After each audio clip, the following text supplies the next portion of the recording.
Hi friends, it's Virginia here with some tips and techniques for your adhesive needs.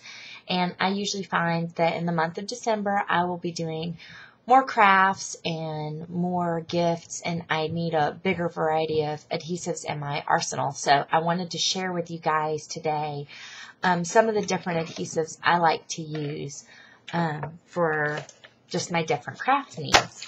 So one of the first things that people ask me is what kind of adhesive do I use for my regular scrapbooking.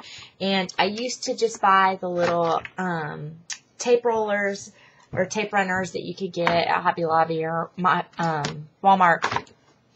But I was finding that I was going through those really fast and spending a lot of money on tape runners, plus just it's inconvenient if you run out in the middle of the night and you don't have time to go to Walmart and you want to finish that project right then. But before I show you what I use all the time, I do keep one of these as kind of a backup. It's the Tombow Mono Adhesive, and I like the permanent just tape runner, not the little dots, but just the regular kind. And it's really strong, and it's very sticky. I like it, and it seems to be easy to apply. So as far as the ones that you can just buy at Walmart or Hobby Lobby or Michael's, this is the one I prefer, but I don't think there's a hard and fast rule to these kind.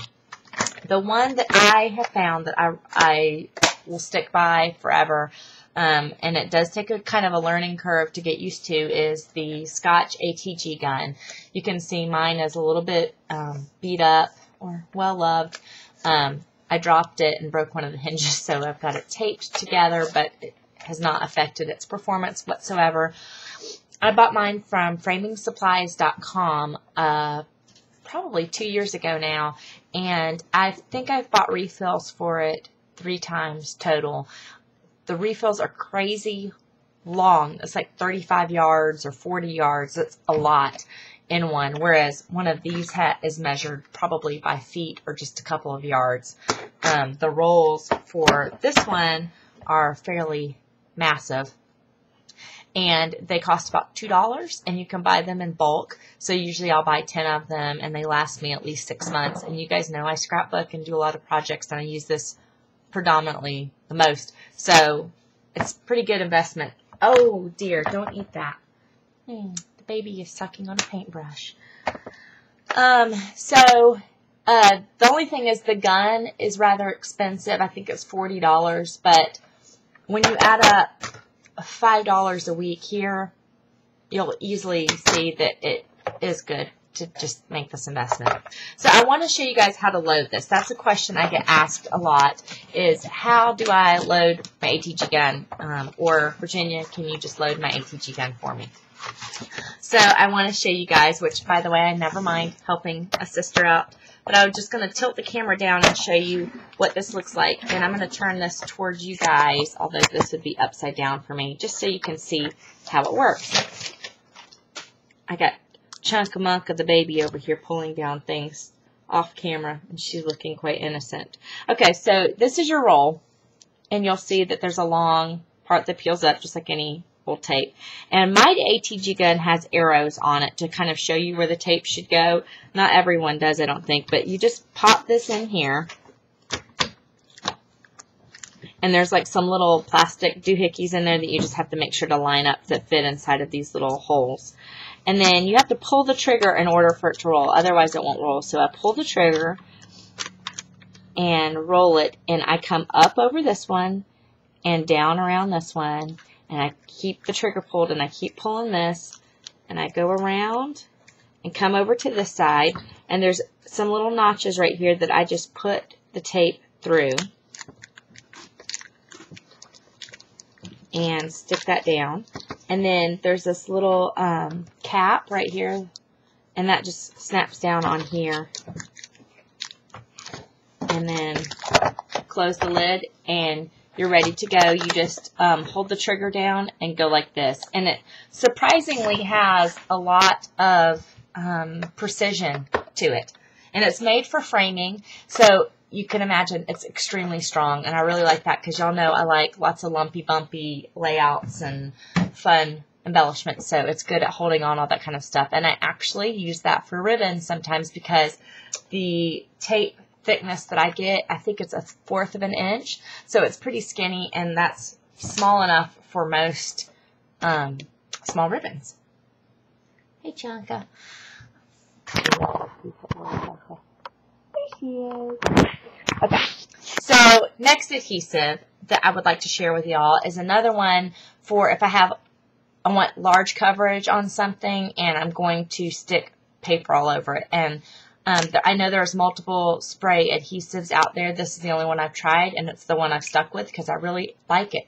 It's Elmer's multi-purpose spray adhesive. This stuff smells kind of funny, so if I were you, I would take it outside. I know some of y'all live in climates where you can't take it outside to spray. It might be snowy or wet.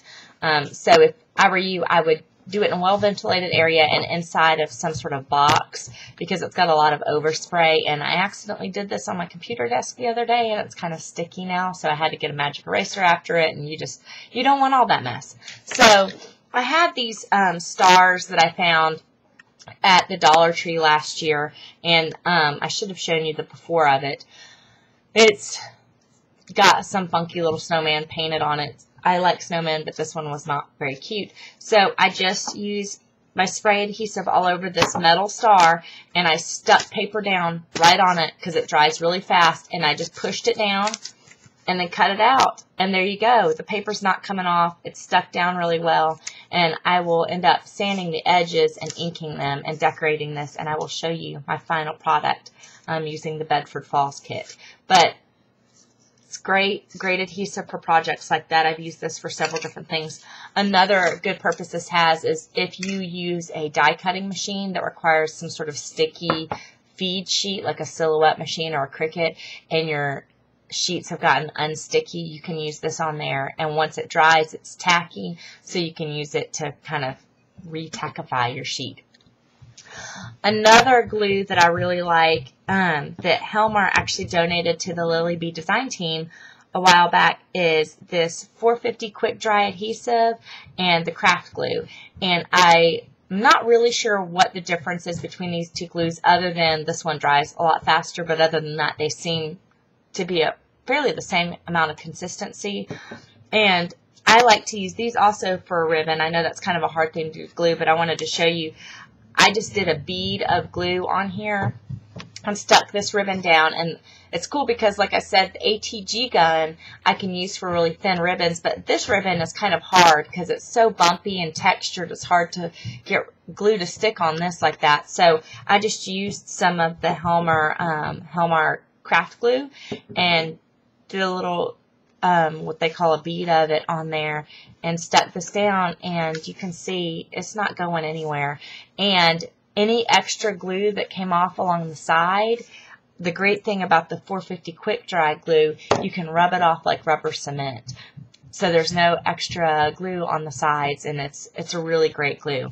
So I really like that for those little projects. It's also good for buttons or something like that you're going to be able to see it through. It's really clear. So that is just about it for my glue arsenal, my adhesive arsenal of the things that I use a lot, besides obviously masking tape. I love 3D foam dots and a staple gun. The last two adhesives that I go to quite frequently are a glue gun. I think I got this in a Walmart years ago for like $3. It's really nasty looking, and I probably should upgrade, but if it ain't broke, don't fix it.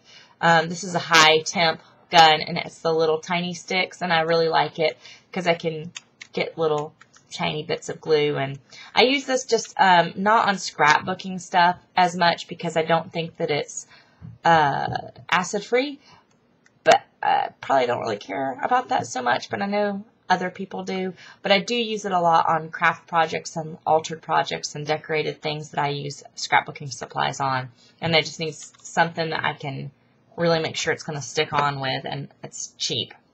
And the other thing I use is Mod Podge, and I know a lot of people have trouble with it bubbling up, and to be quite honest, I have trouble with that too, but I do know that if you're careful with it and you make sure to do a very thin layer of glue of Mod Podge and put down paper, and then do once that dries 24 hours later, do a thin layer of Mod Podge on top. It's supposed to prevent it from bubbling. So I think the key things with Mod Podge is to make sure that you're covered everything in the glue, that there's no empty spots, and that it's a very thin layer and there's not, you know, thick areas.